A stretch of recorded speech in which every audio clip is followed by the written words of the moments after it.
Assalamualaikum Dr. Rizky. Apa benar Dr. Rizky ahli hukum Islam dari Universitas Islam? Apa Dr. Rizky bisa jelaskan apa itu HAM dalam konteks Islam? Waalaikumsalam Ahmad. Terima kasih sudah bertanya. Iya, saya memang ahli hukum Islam dari Universitas Islam. Saya akan menjelaskan apa itu hak asasi manusia dalam perspektif Islam. Hak asasi manusia atau dikatakan HAM dalam perspektif Islam bukanlah konsep baru. Ia sudah ada sejak zaman Nabi Muhammad SAW. Islam memandang HAM sebagai hak-hak yang diberikan Allah Subhanahu wa taala kepada manusia, seperti hak hidup, hak milik, hak kebebasan beragama, dan hak untuk mendapatkan keadilan. Hal ini tercerminkan dalam Al-Quran dan hadis.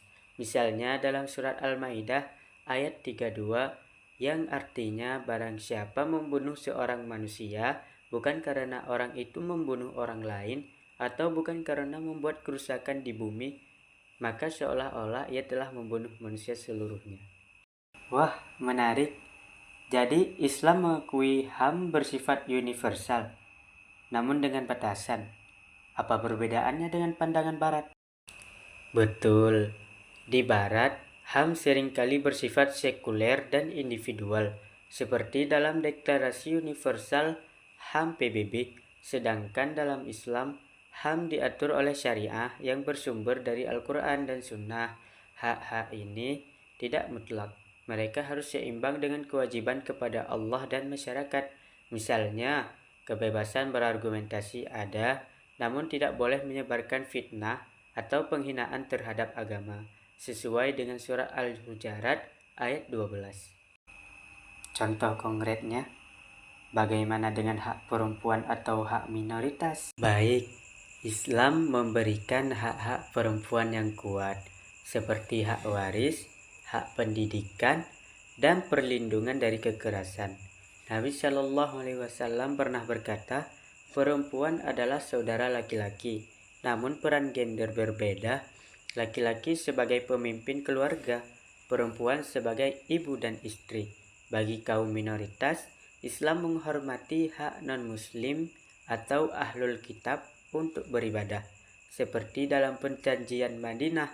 Namun ada batasan untuk mencegah anarki seperti larangan riba atau zina. Terus, bagaimana hukum Islam mengimplementasikan HAM di era modern? Misalnya dalam konteks negara-negara muslim. Implementasinya bervariasi. Di beberapa negara seperti Arab Saudi dan Iran, syariah diterapkan secara ketat dengan hukuman seperti qisas untuk pembunuhan. Di Indonesia yang lebih moderat, hukum Islam terintegrasi dengan hukum positif seperti UU Perkawinan yang mengakomodasi poligami dengan syarat adil. Tantangannya adalah memastikan HAM tidak bertentangan dengan nilai-nilai Islam, seperti hak LGBT yang sering ditolak karena dianggap melanggar fitrah manusia. Terakhir, pesan untuk penonton yang ingin belajar lebih dalam. Pesan dari saya untuk penonton, pelajari sumber asli seperti Al-Quran, hadis, dan kitab fikih. Islam mendorong keadilan dan rahmat, bukan tirani. Mari kita menerapkan HAM dengan bijak untuk dunia yang lebih baik. Terima kasih Dr. Rizky, semoga video ini bermanfaat. Bagi penonton, jangan lupa like and follow ya.